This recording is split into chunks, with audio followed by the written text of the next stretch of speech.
Hey everybody, this is Minion Soldier and this is the Piracy Show. Now in today's show, we are of course once again diving into the topic of the Tumbril Nova.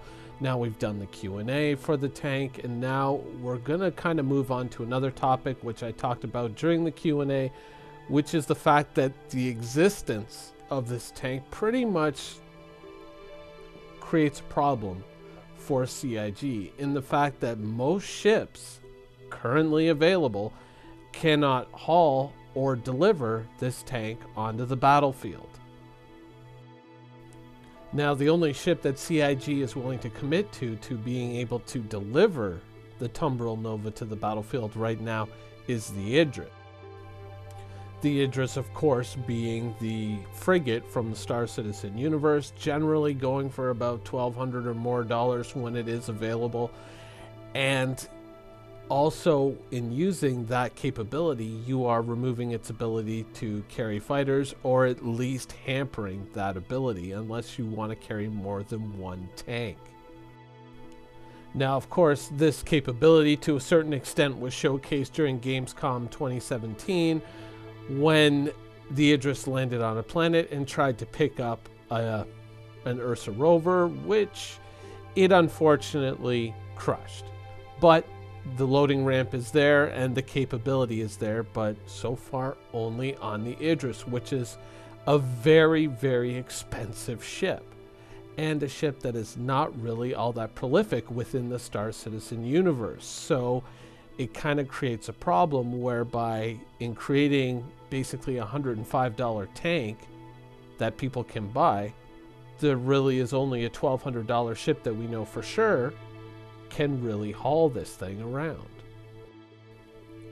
So if you want to take your Tumbril Nova to a mission site, wherever that may be, you first have to, of course, load it up on the Idris, because this is, of course, a physical object within the Star Citizen universe, and at some point in the future, you will no longer be able to simply magically spawn these wherever you go. You will have to actually bring them and place them at the location where you intend to use them, or at least very close to it.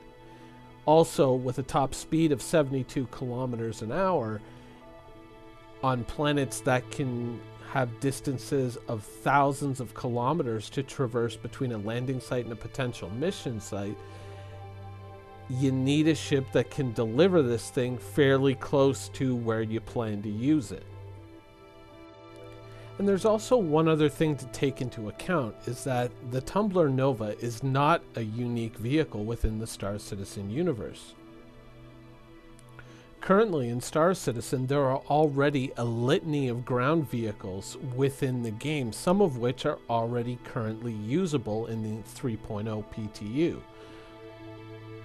And these vehicles are transportable by the vast majority of cargo ships in the Star Citizen universe. Now, when you look at the Tumbril Nova, you are looking at, of course, the heaviest, the toughest of all the ground vehicles. But given the content that we've been exposed to on the ground so far, is there really any need for a vehicle like this in the foreseeable future? And the truth is, not really. Now, the Tumbril Nova also creates some problems for the Idris, which is, of course, the only ship that we know of for sure, or at least hope for sure, can carry this vehicle into battle and land it on the battlefield.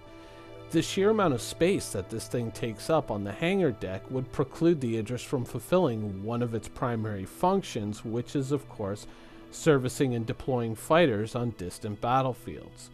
So, while hauling these ground vehicles, the Idris really can't perform one of its primary functions. So, the existence of the Tumbril Nova, in the end, pretty much requires the existence of yet another ship in the Star Citizen universe, a ship that is designed to deliver it to the battlefield.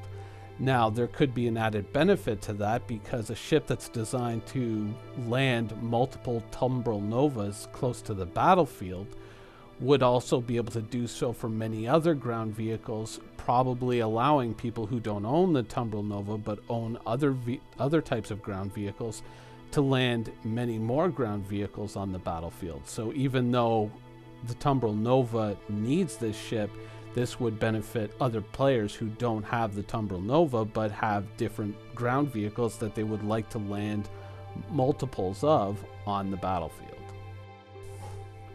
Now, in the past, I did a video about this ship here. Now, if you don't already know what this is actually one of the early concept images of the Anvil Carrack. Now, you can see that this ship bears more of a resemblance to the early LSTs, or landing ship tanks, from, say, the World War II era, just a sci-fi spaceship version of them. There's obviously enough space to carry multiple vehicles within. With the addition of a ramp and a few minor changes to the hull, you can see that there's probably enough room to provide housing for a number of soldiers to operate those vehicles. And its bridge, with a couple of minor changes, is actually perched in a fairly decent position, though probably closer to the nose would be ideal, for allowing the ship's operators, especially the navigator, to land the ship even in difficult terrain. So it's not all that bad of a ship. Though, once again, that would require a ship to go with the vehicle to then land the vehicle on the battlefield. But it could benefit multiple vehicles, not just the Tumbril Nova. But in the end, what value does the Tumbril Nova really bring to the battlefield that any other vehicle that is already currently available or has already been concepted and sold doesn't already bring? Well, some people have pointed to the large caliber weapon and its strength, or supposed strength, in dealing with other ships. But then again, that's kind of not really a factor, because in order to bring the Tumbril Nova to the battlefield, given its 72 km/h speed, you have to land it within a reasonable distance of your objective. Even taking into account the fact that it's not a hover tank, it is restricted to ground motion, so there may be certain terrain features that it cannot traverse, so that limits your options as to where you can land it and how you can deploy it on the battlefield as well. And in order to bring it in, you have to bring in these large, heavy, slow ships into the area to then land the vehicle, which kind of presupposes the fact that you've already won control of the air, so its anti-air capabilities are kind of dubious. Now, it's at this point in the video that you must be thinking that my outlook on this vehicle is entirely negative and that I don't like it. And that's not exactly true. I see, of course, problems that go along with owning this vehicle, but I also see a large amount of potential with this vehicle, because there are things that you could possibly do in game with having a vehicle like this. You know, it opens up a lot of interesting doors for different content that the game creators can create. For instance, many of you, I'm sure, have seen the star map, and you note that there are a lot of red systems on the star map. Now, those are of course, systems controlled by the Vanduul, a race hostile to the humans. Now, that is going to be an ongoing conflict. It's not simply going to be like oh, okay, well, let's just draw the line here. Some of these systems were previously human possessions, so it's conceivable that game developers could create a few forward operating bases on some of the planets of these systems where, let's say, a mercenary org could land certain ground forces, and then players who are more interested in ground vehicle combat, or simply boots on the ground type combat, could then go and complete missions and mission objectives and earn credits for the org and themselves as well. So if a situation like that were to emerge within Star Citizen, you would definitely have a place where you could take your Tumbril Novas and place them, possibly parking them at a forward operating base of the UEE or creating a base of your own, and then engaging in conflict with the Vanduul using these vehicles. So there is the potential within the framework of the Star Citizen universe to get a lot of usage out of these vehicles. Your only real big inconvenience would be getting them to the battlefield, but once you have them there, then that opens up many different avenues for players within your org to take, depending on what they want to do that day. Maybe they want to go out and, you know, engage in some ship-to-ship combat, but maybe they want to log in, fly down to a planet, and just do some ground combat just for fun. This opens up so many possibilities with a vehicle like this available, and certainly with, you know, the much lighter vehicles like the Dragonflies and Tumbril Cyclones.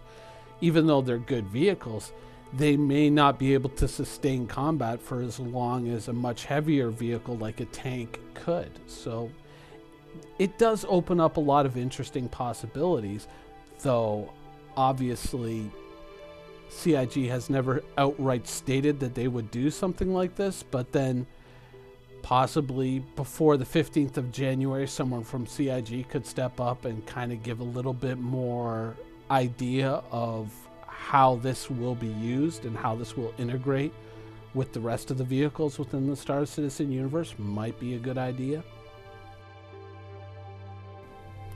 Overall, I've tried to be as harsh as I can on this vehicle while still being positive about some of the possibilities that this presents. But overall, I think that for the players, this vehicle will present a number of challenges, but also a number of possibilities.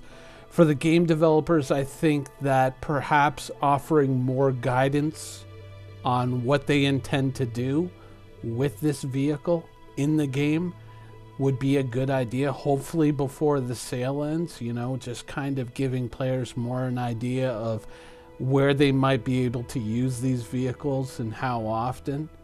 I think the idea of creating forward operating bases within certain zones of conflict where players can park these vehicles and take them out whenever they feel like using them for ground combat would be a good idea, certainly a good starting point. And it's something that within the framework of the Star Citizen universe would entirely be expected, I think. Anyways, that is my point of view on the Tumbril Nova and its possibilities. I hope you enjoyed this video, and thanks for watching.